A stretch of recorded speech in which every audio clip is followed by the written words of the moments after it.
నిన్న ముఖ్యమంత్రి చంద్రబాబు నాయుడు అధ్యక్షతన కలెక్టర్ల సమావేశం నిర్వహించిన విషయం అందరికీ తెలిసిందే. ఈ కలెక్టర్ల సదస్సులో చంద్రబాబు నాయుడు కొన్ని కీలకమైనటువంటి అంశాలను ప్రస్తావించడం జరిగింది. ఇందులో భాగంగా 2047 విజన్ 2047ని ప్రవేశపెడుతున్నామని, అక్టోబర్ 2వ తేదీన డాక్యుమెంట్ని రిలీజ్ చేస్తామని చెప్పి చంద్రబాబు తెలియజేయడం జరిగింది. అయితే కలెక్టర్లు కూడా తమ జిల్లాల పరిధిలో ఎటువంటి సమస్యలు ఉన్నాయి ఏంటి అనేది కలెక్టర్లకు క్లారిటీ ఉంటుంది కాబట్టి కలెక్టర్లంతా కూడా అక్టోబర్ 2వ తేదీ నాటికి విజన్ 2047ని రూపొందించుకోవాలని చెప్పి ఆయన ఆదేశాలు ఇవ్వడం జరిగింది. గత ప్రభుత్వం నిధులు దారి మళ్లించడం ద్వారా రాష్ట్రం చాలా వెనుకబడిందని, కానీ ఈసారి పరిస్థితులు అలా ఉండకూడదని చెప్పి ఆయన తెలియజేశారు. అలాగే ప్రజాప్రతినిధులు, ఎమ్మెల్యేలు, ఎమ్మెల్సీలు, మినిస్టర్లు, ఎంపీలు ఎవరైనా సరే ప్రజల కోసం, ప్రజా సమస్యల కోసం కలెక్టర్లను కలిస్తే వారికి టైం ఇవ్వాలని, వారిని గౌరవించాలని, ఆ సమస్యలను పరిష్కరించే దిశగా కలెక్టర్లు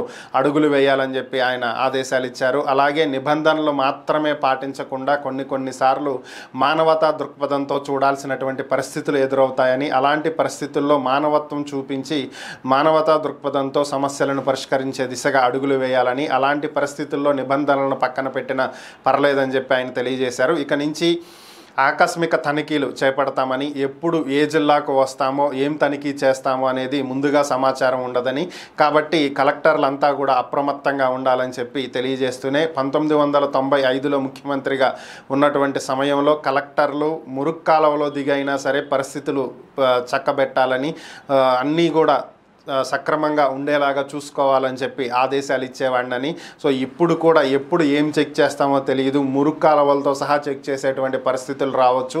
కాబట్టి కలెక్టర్లందరూ అప్రమత్తంగా ఉండాలి, ఎక్కడ ఎటువంటి అవకతవకలు జరగకుండా చూసుకోవాలని చెప్పి ఆయన తెలియజేశారు.